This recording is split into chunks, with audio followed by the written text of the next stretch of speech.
இது வந்து 6 பிப்ரவரி செவ்வாய்க்கிழமை காலையில் இந்த மிக்ஸி ஜாரில் இருக்க அந்த ஃப்ளவர்மாக இருக்கும் பார்த்தீங்களா, அந்த இடம் வந்து அடிக்கடி வந்து தேய ஆரம்பிச்சது. ஒரு வேளை நான் இந்த மாதிரி பவுடர்லாம் வந்து அரைக்கிறனால தான் போல், சரி இனிமேல் நம்ம மிஷின்லேயே கொடுத்து அரைச்சிக்கலாம்னு சொல்லிட்டு ஒரு 2 கிலோ நாட்டு மல்லி வந்து வாங்கி காய வச்சு வச்சுருக்கேன்.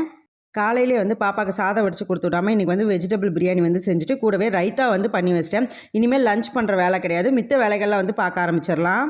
கிட்டத்தட்ட அந்த மிக்சியில் இருக்க அந்த ஃப்ளவர் மாதிரி இருக்க பாட்டை வந்து 1 மந்த்துக்குள்ளே 3 தடவை வந்து மாற்றிட்டேன். இதுக்கு மேலே லாய்க் பட்டு வராதுன்னா நான் வந்து மல்லித்தூள் அரைச்சி ஃப்ரிட்ஜுக்குள்ளே வந்து ஸ்டோர் பண்ணி வச்சுக்கலான்னு சொல்லிட்டு நினச்சிருக்கேன்.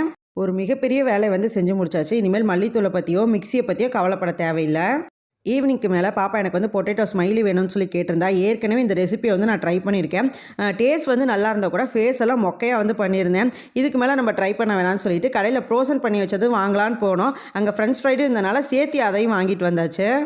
பொட்டேட்டோ ஸ்மைலியை வந்து அடுத்த நாள் ஸ்நாக்ஸுக்கு வச்சுக்கலான்னு சொல்லிட்டு இன்றைக்கி வந்து ஃப்ரெஞ்ச் ஃப்ரைடை மட்டும் பொரிச்சு கொடுத்துட்டு இன்றைக்கான நாள் வந்து சூப்பராக வந்து முடிஞ்சது.